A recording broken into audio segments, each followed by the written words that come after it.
حق ہے اللہ، سچ ہے واللہ، حق ہے اللہ، سچ ہے واللہ، حق ہے اللہ، سچ ہے واللہ، حق ہے اللہ، سچ ہے واللہ۔ حق ہے۔ الطغرل غازی خلافت عثمانیہ کی سلطنت کے بانی تھے۔ آپ 1191 عیسوی میں پیدا ہوئے۔ بعض جگہوں پہ یہ مینشن ہے کہ آپ 1188 میں پیدا ہوئے اور بعض جگہوں پہ یہ مینشن ہے کہ آپ 1192 میں پیدا ہوئے، جبکہ آپ کی وفات 1280 عیسوی میں ہو گئی تھی۔ ناظرین، الطغرل غازی کی اصلی تصویر میں آپ کو شیئر کر رہا ہوں۔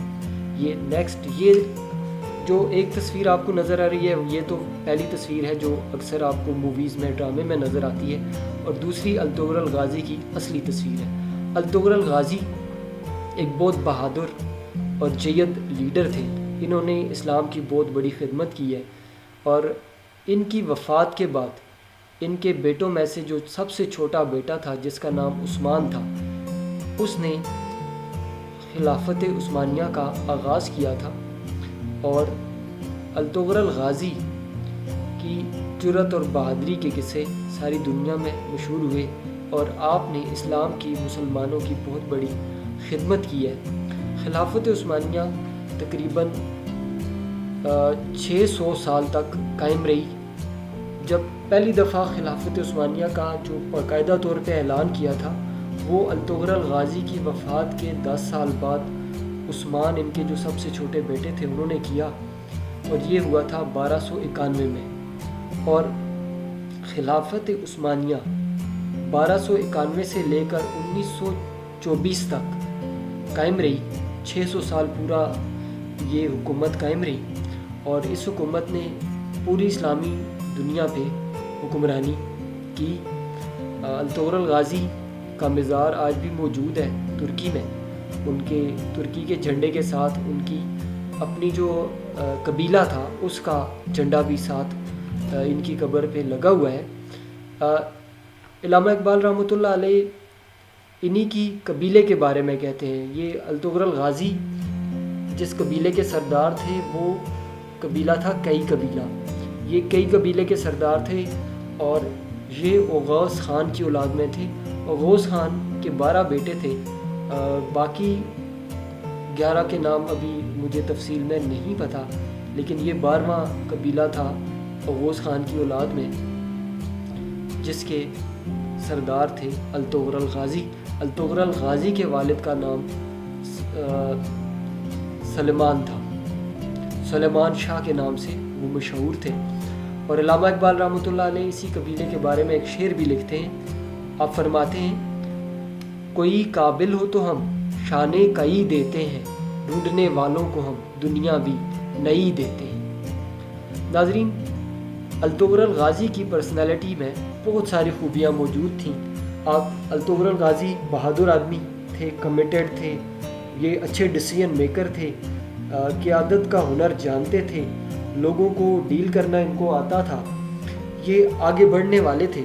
لیکن یہ 7 خوبیاں جو لیڈرشپ کی کور ہیں، یہ ان کی پرسنالٹی کا حصہ رہی ہیں۔ سب سے پہلی خوبی ان میں جو بدرجہ عتم پائی جاتی تھی، وہ تھی ویژن کی۔ یہ نظر رکھتے تھے، یہ دور اندیش قسم کی پرسنالٹی تھے۔ یہ واقعات، حالات، معاملات کو بڑے دور تک دیکھ سکتے تھے۔ انہوں نے جب اپنی جدوجہد کا آغاز کیا تو انہیں پتہ تھا کہ ایک دن ہم نے اسلامی سلطنت کو قائم کرنا ہے، اسلامی سلطنت کو مضبوط بنانا ہے، اور اسلام کا جھنڈا پوری دنیا میں گاڑنا ہے۔ اور یہ اسی جدوجہد میں لگے ہوئے رہے، اسی جدوجہد میں کام کرتے رہے۔ آپ جب یہ ڈرامہ دیکھیں گے تو آپ کو بہت سارے سینز میں، بہت ساری سچویشنز میں آپ کو پتہ چلے گا کہ he was a very visionary leader, he was strategic planner as well. ان کو حکمت عملی کا، بہت اچھی حکمت عملی بنانے کا ہنر انہیں آتا تھا۔ انہوں نے قلعے فتح کیے ہیں، انہوں نے بہت ساری فتوحات کی ہیں۔ تو وہ فتوحات، ان کا جہاں پہ زور بازو تھا، ان کی جرأت تھی، الطغرل کی بہادری تھی، اس کے ساتھ ساتھ اس کی پلاننگ کا ہنر بھی تھا۔ الطغرل غازی واز ایکسیلنٹ پلانر۔ یہ ہمیشہ حکمت عملی سے کام کرتے رہے ہیں، اور الطغرل غازی کی حکمت عملی کی وجہ سے انہوں نے بہت ساری فتوحات حاصل کی ہیں۔ He was truly strategic leader. یہ قیادت کا ہنر ان میں پایا جاتا تھا. یہ پلان کرتے تھے اس کو، ایک حکمت عملی کو، پھر اس حکمت عملی کے مطابق کام کرتے تھے اور اچیومنٹس حاصل کرتے گئے. اچھا، انٹیگریٹی بہت ہائی تھی، یہ بہت دیانتدار شخصیت کے مالک تھے. الطغرل غازی پہ ان کے دشمن بھی بھروسہ کرتے تھے، انصاف کے لیے ان کے دشمن بھی ان پہ بھروسہ کرتے تھے کیونکہ یہ بہت دیانتدار انسان تھے. یہ ایک سین میں دوسرے قبیلے کا سردار مارا جاتا ہے ان کے شہر میں، جو انہوں نے بازار بسایا ہوا ہوتا ہے، اس بازار میں، سگوت کے بازار میں. تو اس کی بیٹی پہلے شک کر رہی ہوتی ہے الطغرل غازی پہ کہ اس نے قتل کروایا میرے والد کو، کیونکہ وہ یہاں پہ ٹیکسز ویکسز وصول کرنے آیا تھا. لیکن الطغرل غازی کی سچائی اور دیانتداری پہ اسے بھی اتنا بھروسہ تھا کہ اس نے انصاف کا فیصلہ الطغرل غازی کو دے دیا. اس نے کہا کہ مجھے تم پہ بھروسہ ہے، اور پھر الطغرل غازی نے اپنے سارے اس مسئلے کو حل کرنے میں، اس کو سزا دلوانے میں، اس کے والد کے قاتلوں کو سزا دلوانے میں بھی بہت مثبت کردار ادا کیا اور اصلی مجرموں تک وہ پہنچا، حالانکہ اس کو بہت ساری مشکلات کا سامنا بھی کرنا پڑا. بہادری ایک کریکٹرسٹکس ہے، جرأت، کرج جس کو کہتے ہیں. لیڈر ہمیشہ بہادر ہوتے ہیں.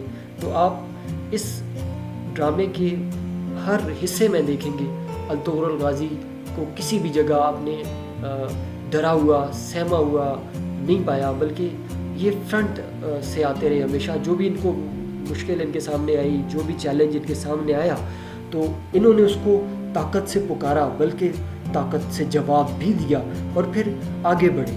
کبھی نظریں نہیں چرائیں مقابلہ کرنے سے. یہ ہمیشہ اپنی جو بھی ان کے سامنے مشکل، مصیبت، چیلنج آتا تھا، تو اس کو یہ اس کی آنکھوں میں آنکھیں ڈالتے ہوئے اس کو یہ اپنے زور بازو کے ساتھ انہوں نے اس کا مقابلہ بھی کیا اور اپنے دشمنوں کو شکست فاش دیتے ہوئے اپنی جرأت کا، جذبے کا مظاہرہ کرتے گئے اور ہمیشہ کامیابی کے مزے چکھتے گئے. بعض اوقات انہیں ناکامیوں کا سامنا بھی ہوا، لیکن انہوں نے کبھی بھی بزدلی کا مظاہرہ نہیں کیا. ایک جگہ پہ الطغرل غازی کو پھانسی کی سزا دی جانی ہوتی ہے. ایوبی سلطنت کا بادشاہ جو ہوتا ہے اس وقت، صلاح الدین ایوبی کا پوتا، تو اس کی قید میں یہ چلے جاتے ہیں اور اپنے غداروں کی ٹریپس کی وجہ سے، جو صلاح الدین ایوبی کی سلطنت میں موجود ہوتے ہیں اس کے پوتے کے ساتھ. تو الطغرل غازی کو سزائے موت ہونی ہوتی ہے، لیکن الطغرل غازی اس وقت بھی، سزائے موت کے وقت بھی، بادشاہ جو اس وقت سزائے موت دینا چاہ رہا ہوتا ہے الطغرل غازی کو، اس کی آنکھوں میں آنکھیں ڈال کے دیکھ رہا ہوتا ہے، اس سے ڈائریکٹ بات کرتا ہے، اس سے اس وقت بھی سمجھانے کی کوشش کرتا ہے، اور اللہ تعالیٰ کی مدد پھر آ پہنچتی ہے. الطغرل غازی وہاں سے محفوظ نکل جاتا ہے، بچ جاتا ہے زندہ. آگے جب آپ اس کی پرسنالٹی میں دیکھتے ہیں تو ہیومینٹی، عاجزی، انکساری. الطغرل غازی کے بعد بہت سارے وسائل تھے. سلجوق ریاست نے الطغرل غازی کو اچ بے کا رول دیا ہوا تھا، پرنسپل بے، یعنی جو وہاں پہ جس ایریا میں یہ رہتے تھے، اس ایریا میں جتنے بھی ترک قبیلے تھے، ان سب ترک قبیلوں کے سرداروں کے یہ سردار تھے. یعنی ان سارے سرداروں میں سے سب سے بڑے سردار یہ تھے. ان کے پاس طاقت بھی تھی، اختیار بھی تھا، لوگ بھی تھے، اپنے بہت طاقتور قسم کے ایلف بھی تھے. لیکن الطغرل غازی ہمیشہ ڈاؤن ٹو ارتھ، لوگوں کے ساتھ ان کے معاملات جو ہے سچائی اور حق پہ مبنی ہوتے تھے. کبھی یہ غرور، تکبر میں نہیں آئے، بلکہ انہوں نے عاجزی، انکساری کو اپنی پرسنالٹی میں شو کروایا، اور اسی عاجزی اور انکساری کی وجہ سے بہت سارے لوگ ان کے دوست بن گئے تھے. لوگ ان پہ جان قربان کرتے تھے اور ان کے لائل ہو کر ان کے ساتھ کام کرتے رہے، جنگیں لڑتے رہے، ان کے بزنس کی حفاظت کرتے رہے. الطغرل غازی میں ایک بڑی خوبی جو آپ کو پورے ڈرامے میں نظر آئے گی، he was very much focused person. ان کی توجہ جو ہے وہ اپنے کام پہ ہوتی تھی. حالات چاہے جیسے بھی ہوتے تھے، ان کو بہت ساری مشکلات کا سامنا کرنا پڑ رہا تھا. بعض اوقات ایک وقت میں الطغرل غازی کو کئی ایک محاذوں پہ مقابلہ کرنا پڑ رہا ہوتا تھا. کچھ جگہوں پہ یہ سچویشن بنی ہوئی تھی کہ قبیلے کے اندر لوگ غداری کر رہے تھے. جو ان کا مارکیٹ تھی، ان کا بازار تھا، وہاں پہ لوگ غداری کر رہے ہوتے تھے. دوسری طرف منگولز جو ہیں وہ آگے بڑھنے کی کوشش کر رہے ہوتے تھے، منگولز جو ہے ان پہ حملے کر رہے ہوتے، اسی جگہ پہ جو ہے وہ تیسری قوت جو ہے انگریزوں کی وہ ان پہ حملہ آور ہونے کی کوشش کر رہی ہوتی تھی. لیکن یہ اس سچویشن میں کلیئر ہوتے تھے، ان کو پتہ چل جاتا تھا کہ کون سی ایکٹیویٹی کو، کون سے کام کو، کون سے محاذ کو اور کون سے ٹارگٹ کو انہوں نے پہلے ہٹ کرنا ہے. تو یہ اس مشن پہ کام شروع کر دیتے تھے جو مشن سب سے اہم ہوتا تھا. پھر اس کو مکمل کرنے کے بعد یہ آگے بڑھ جاتے تھے. ایک اور جو خوبی ان میں بدرجہ ختم اس پورے ڈرامے میں نظر آتی تھی وہ تھا کوآپریشن، تعاون. یہ لوگوں کے ساتھ کوآپریٹ کرتے تھے. یہ بہت سارے جو ان کے آس پاس کے قبیلے تھے، جب یہ سعود میں آ کر بسے تو وہاں پہ ان کے ساتھ اور قبیلے آ کے بسے، جبکہ اس سے پہلے بھی جب وہ مختلف جگہوں پہ رہ رہے تھے، ہجرت کرنے سے پہلے کی جو واقعات ہیں وہاں پہ بھی ان کا دوسرے قبیلوں کے ساتھ انٹریکشن ہوتا تھا. تو یہ ان کے ساتھ تعاون کرتے تھے، ان کے ساتھ کوآپریشن کرتے تھے، ان کے ساتھ مل جل جاتے تھے، ان کے انٹرسٹ کا بھی خیال رکھتے تھے، ان کی ضروریات کو بھی پورا کرتے اور ان کے ساتھ مل جل کے ٹیم بلڈ کرتے. ان کا کوآپریشن سے ٹیم بلڈنگ بنتی ہے. جب آپ لوگوں کے ساتھ کوآپریشن کرتے ہیں، انہیں سپورٹ کرتے ہیں، تو لوگ آپ کے ساتھ اپنی پوری طاقت، انرجی کے ساتھ آ جاتے ہیں اور آپ کو وہ مدد دیتے ہیں آپ کے گولز کی اچیومنٹ میں. یہ الطغرل غازی کے حوالے سے ایک چھوٹا سا انٹروڈکشن بھی تھا، اور اس کے بعد جو ان کی پرسنالٹی میں نے خوبیاں دیکھی ہیں وہ آپ کے ساتھ میں نے شیئر کی ہیں. لیڈرشپ ایک آن گوئنگ پروسیس ہے، قیادت کا ہنر، انفلوئنس کا ہنر. تو مجھے امید ہے یہ ویڈیو آپ کو پسند آئی ہوگی. میرے چینل کو سبسکرائب کیجیے تاکہ میں مزید ویڈیوز آپ کے لیے لاتا رہوں. آپ کے کمنٹس کا مجھے انتظار رہے گا. کمنٹ کیجیے. تھینک یو سو مچ. اللہ حافظ.